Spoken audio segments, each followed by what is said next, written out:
Hello friends, வணக்கம். இன்றைக்கி நம்ம என்ன பார்க்க போகிறோம் அப்படின்னா, கடவுள் நம்பிக்கை இருக்கிறவங்க அசைவம் சாப்பிடலாமா சாப்பிடக்கூடாதா, இதை பற்றி தான் பார்க்க போகிறோம். இது பார்க்குறதுக்கு முன்னாடி நமக்கு இந்த வீடியோ ஸ்பான்சர் பண்ணுறது பைமோட் இ ஷாப்பிங் அப்ளிகேஷன். இந்த பைமோட் இ ஷாப்பிங் அப்ளிகேஷனில் போனோம் அப்படின்னா நமக்கு தேவையான எல்லா வகையான பொருட்களும் இதில் இருக்குது.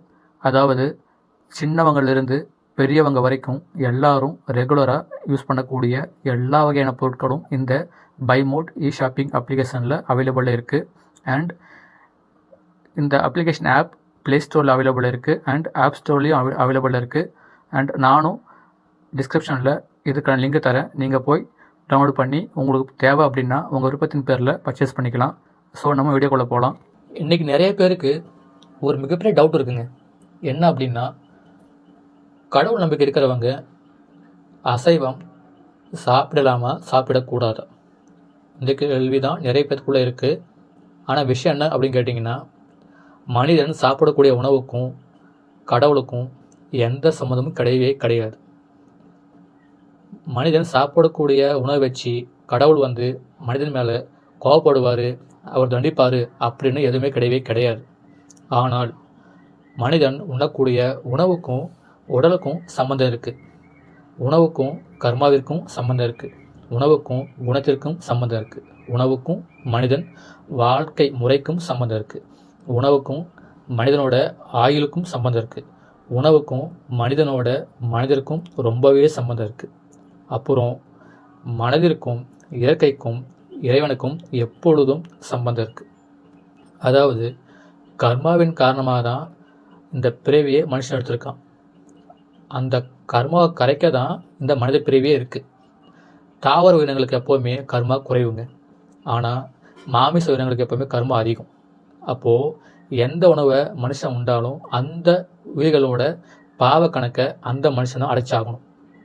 அதாவது அம்மாவை தேடி அலைகிற தாயில்லாத குஞ்சுகள் மற்றும் குட்டிகள், தாயின் மனம் மற்றும் அந்த குட்டியோட மனம் எப்படி தேடி தேடி தவிச்சு அலையுதோ, அதே மாதிரி அந்த தாயை கொண்டு திங்கக்கூடிய மனிதன் அந்த பாச தோஷம் அப்படின்ற தோஷத்துக்கு ஆளாயிடுறாங்க. அப்போ என்ன ஆகுது அப்படின்னா, அந்த தோஷத்தை அந்த உயிரை கொண்டு தின்னாங்க பார்த்தீங்களா மனுஷன், அந்த மனுஷன்தான் அடைச்சாகணும். அதுதான் கர்மா. அந்த கர்மாவை கரைக்க தைரியம் இருந்தால் தாராளமாக அவர் அசைவம் சாப்பிடலாம். இதில் கடவுளுக்கு எந்த பிரச்சனையும் கிடையாது. அதாவது இன்னும் சிம்பிளாக சொல்ல போனால், ஒருத்தர் பேங்கில் 1 லட்சம் வாங்குறாரு, இன்னொருத்தர் 4-5 கோடின்னு வாங்குறாரு. ஓகேவா? விஷயம் என்ன அப்படின்னு கேட்டிங்கன்னா, இவங்க லோன் வாங்குறதால மேனேஜருக்கு என்ன பிரச்சனை போகுது, இல்லை பேங்க் என்ன பிரச்சனை போகுது, எந்த பிரச்சனையும் கிடையாது. ஏன்னா கடன் யார் வாங்கினாங்களோ அவங்க தான் அந்த கடனை கட்டியாகணும். கரெக்டுங்களா? இதுதான். அப்போது சில நேரங்களில் சில நாட்கள் என்ன, இந்த விரத முறைன்னு ஒரு முறை இருக்குது. அதுக்காகத்தான் அந்த விரத முறைன்ற நம்ம கடைப்பிடிக்கிறோம். அது கடைப்பிடிக்கும் போது என்ன ஆகுது அப்படின்னா, நம்ம எந்த உணவும் சாப்பிட்றது கிடையாது, எதையுமே கொள்வது கிடையாது. அப்போ என்ன ஆகுது, ஸோ நம்ம மனசும் நம்மளுடைய கர்மாவும் ஆட்டோமேட்டிக்காகவே கரைய ஆரம்பிக்குது. ஸோ அதனால தான் விரத முறையை கொண்டு வந்தது. இன்னும் சொல்ல போனால் காட்டில் கூட பார்த்தீங்கன்னா, இந்த ஆடு மாடு யானை குதிரை ஒட்டகம் இருக்குது இல்லையா, அதில் யாருமே பார்த்தீங்கன்னா மிருகம் சொல்லவே மாட்டாங்க. ஆனால் புலி சிங்கம் இருக்குது பார்த்தீங்களா, அது எல்லாருமே என்ன சொல்கிறோம், அசைவ உணவு உண்ணக்கூடிய அந்த மிருகத்தை என்ன சொல்கிறோம், மிருகம் சொல்கிறோம். ஸோ இதில் தெரிஞ்சுக்கலாம், சைவம் உண்ணக்கூடிய எந்த ஒரு விலங்குகளையும் நம்ம என்ன சொல்கிறது கிடையாது, மிருகம்னு கூப்பிடுறது கிடையாது. அப்போது இன்னும் கிளியராக தெரிஞ்சிக்க வேண்டியது, உடலால் இந்த மனித பிறவி அப்படின்றது சைவம்ங்க, உயிரால் மனித பிறவின்றது சைவம், குணத்தால் மட்டும்தான் மனித பிறவி சைவம் மற்றும் அசைவ பிரியுது.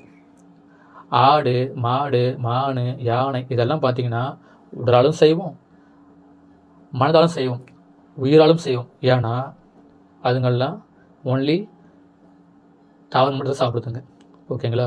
எனவே இந்த மனுஷ பிறவியில் நம்ம சாப்பிடக்கூடிய உணவு சைவமாக இருக்கிறது தான் நாம் இந்த மனித பிறவி எடுத்ததுக்கான தர்மமாக இருக்கும்.